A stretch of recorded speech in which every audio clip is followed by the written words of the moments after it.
Aku tuh orangnya emang gitu, nggak berani ngomong depan banyak orang. Makanya aku nggak bisa kalau bikin video YouTube gini. Nah, kira-kira kamu sering nggak sih ngomong kayak gitu? Aku tuh orangnya, dan kemudian menjadi alasan untuk tidak melakukan sesuatu. Apakah itu benar atau baik? Cek yuk di video ini.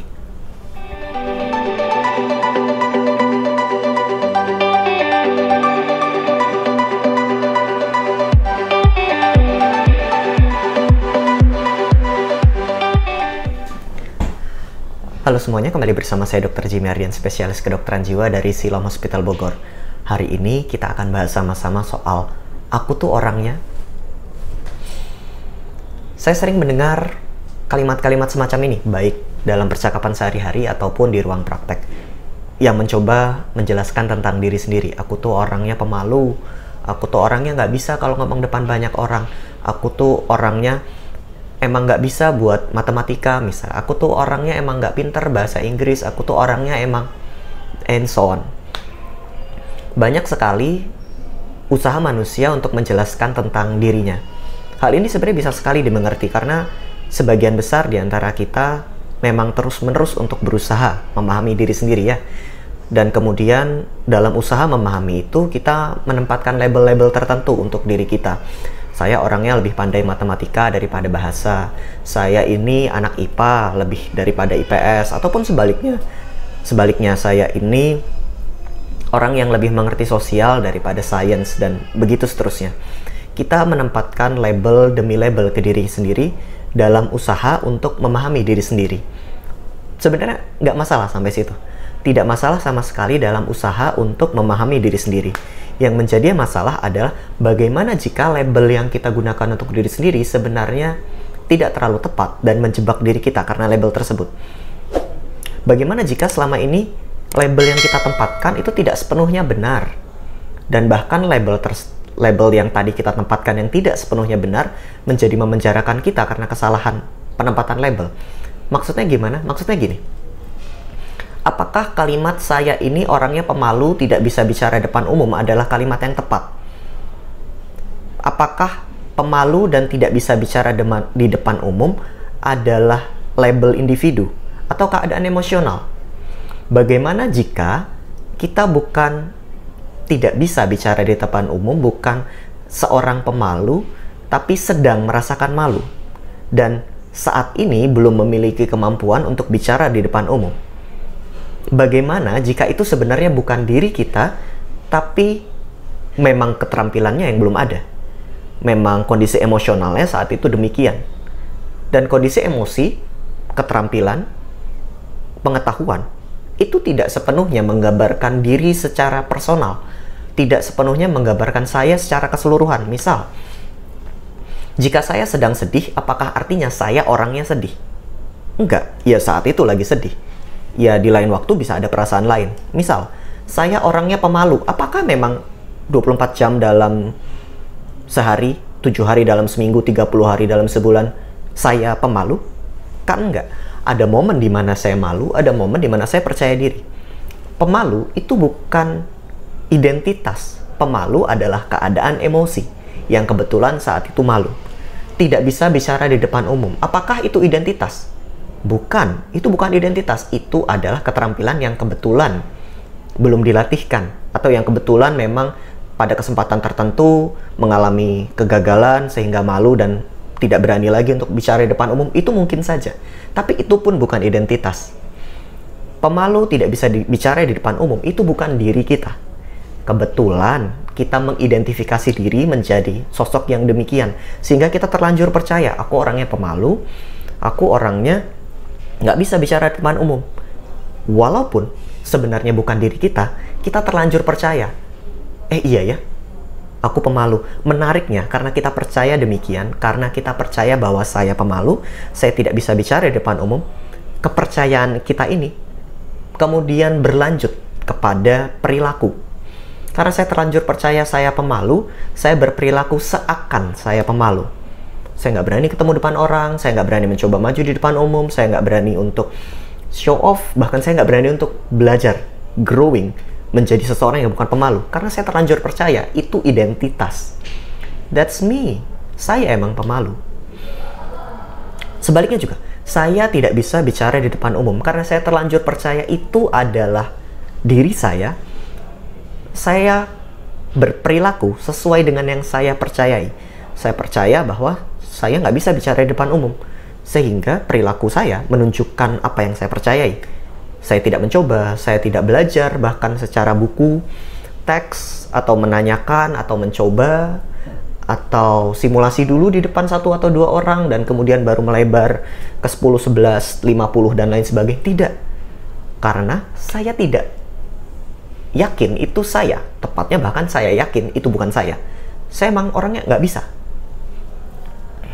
Hal ini dinamakan self-limiting belief. Kepercayaan yang membatasi soal saya pribadi. Siapa yang membatasi? Saya sendiri. Dengan apa? Dengan kepercayaan yang saya buat. Karena saya terlanjur bicara bahwa saya orangnya. Aku emang. Itu self-limiting belief. Kita membatasi pertumbuhan dan perkembangan diri kita dengan kepercayaan, dengan pikiran kita sendiri. Mari kita mengenal 2 konsep dulu. Fixed mindset and growth mindset. Apa itu fixed mindset? Fixed mindset adalah proses pikir di mana ketika seseorang lahir atau ketika seseorang menjadi seseorang, punya diri, punya tubuh, punya pikiran, dia sudah terlahir dengan keterampilan tertentu, kemampuan tertentu, IQ tertentu, bakat tertentu, dan itu memang dia. Ya memang orangnya begitu, nggak bisa diubah-ubah lagi. Kalau saya punya bakat matematika, ya percuma saya belajar sosial, karena bakat saya matematika. Kalau saya bakatnya olahraga, ya percuma saya belajar yang lain. Yang saya bisa cuma olahraga. Bayangkan jika seseorang terlanjur punya fixed mindset, saya bisa matematika, lalu tiba-tiba ada fakta lain bahwa matematikanya dapat 30 atau 40, dan dia gagal matematika. Apa yang terjadi? Orang ini lebih mudah patah. Saya pikir saya pintar matematika, ternyata bukan. Lalu saya bisa apa? Ternyata saya nggak bisa. Lebih mudah patah. Bayangkan juga orang yang punya fixed mindset lalu menemukan bahwa ada kesulitan dalam apa yang dia percaya adalah bakatnya. Orang-orang fixed mindset lebih mudah menyerah. Aku nggak bisa itu, emang aku nggak bisa. Emang aku nggak mampu, aku orangnya bukan yang bisa itu, aku orangnya bisa yang lain. Orang-orang dengan fixed mindset cenderung memilih yang mudah, ketimbang menyadari bahwa ada ruang untuk pertumbuhan di sana. Ngomong-ngomong soal ruang untuk pertumbuhan, kita perlu berkenalan dengan mindset kedua, yaitu growth mindset. Growth mindset di sini adalah persis kebalikannya dari fixed mindset. Seseorang memang lahir, tumbuh dengan bakat tertentu. Tapi itu tidak didapatkan begitu saja. Ada kerja keras, ada pembelajaran, ada growing di sana, ada usaha untuk menumbuhkan. Tanpa usaha untuk menumbuhkan, dia nggak bertumbuh, dia nggak selesai. Jadi bayangkan ketika ada kesulitan yang datang pada growth mindset, proses pikirnya adalah bukan aku nggak bisa, aku orangnya. Proses pikirnya adalah bagian mana yang saya bisa pelajari di sini, apa yang saya kurang, di mana yang saya bisa tumbuhkan. Sehingga ketika ada kegagalan, dia menilainya sebagai proses pembelajaran, proses pertumbuhan. Ada respon yang perlu diberikan atas kegagalan tersebut. Dan itu perlahan-lahan membuatnya maju dan bertumbuh. Berbeda sekali ketika ada kesulitan juga yang dihadapi oleh orang growth mindset. Ada kesulitan, dia tidak memandang sebagai, aku tuh orangnya emang nggak bisa begitu. Dia memandang sebagai, apa yang bisa saya pelajari di sini ya? Apa yang kurang di sini ya? Ada apa dengan kesalahan di sini ya? Di bagian mana saya bisa bertumbuh di sini. Sehingga sebuah kesalahan atau sebuah kesulitan tidak dipandang sebagai identitas dirinya, tapi sebagai kesempatan untuk growing. Self-limiting belief bisa berasal dari fixed mindset. Ada kegagalan, ada kesulitan, lalu kita tempelkan begitu saja. Saya itu orangnya, padahal itu tidak menunjukkan identitasmu. Setiap manusia punya ruang untuk bertumbuh. 1, 2, 3 kegagalan, bahkan belasan kegagalan tidak berarti semata-mata hanya saya itu orangnya nggak bisa. Bisa jadi ada pembelajaran yang kurang, bisa jadi ada kesempatan yang kurang, bisa jadi ada mentor yang kurang, bisa jadi sangat banyak hal. Tidak serta-merta kesulitan atau kekurangan itu menggambarkan sepenuhnya soal diri kita saja. Itu sangat luas. Sehingga alih-alih menunjuk dengan self-limiting belief saya itu orangnya, bagaimana kalau kita belajar dengan mindset satunya, growth mindset? setiap bakat apapun, setiap nilai yang kita miliki, yang kita anggap lebih dari diri sendiri itu tidak hadir begitu saja. Ada usaha-usaha, ada perjuangan-perjuangan, ada pengorbanan-pengorbanan yang perlu dilakukan untuk menumbuhkan diri kita. Tapi saya orangnya memang nggak suka belajar.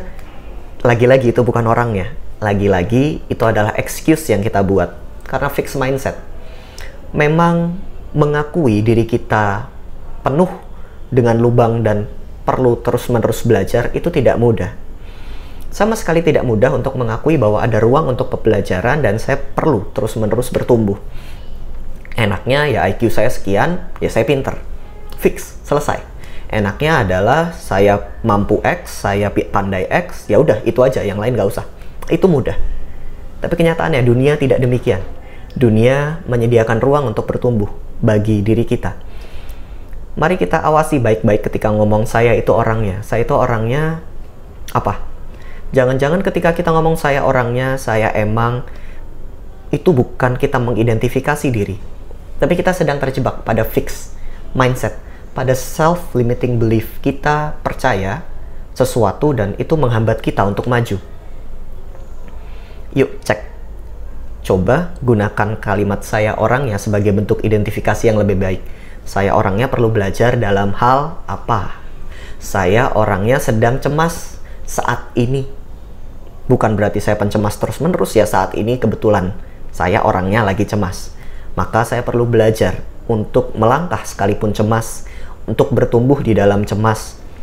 Bukan untuk menghilangkan cemas, karena tidak ada orang yang tidak cemas. Semua orang cemas.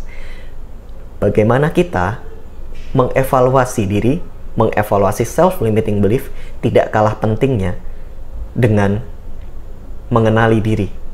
Hati-hati terjebak.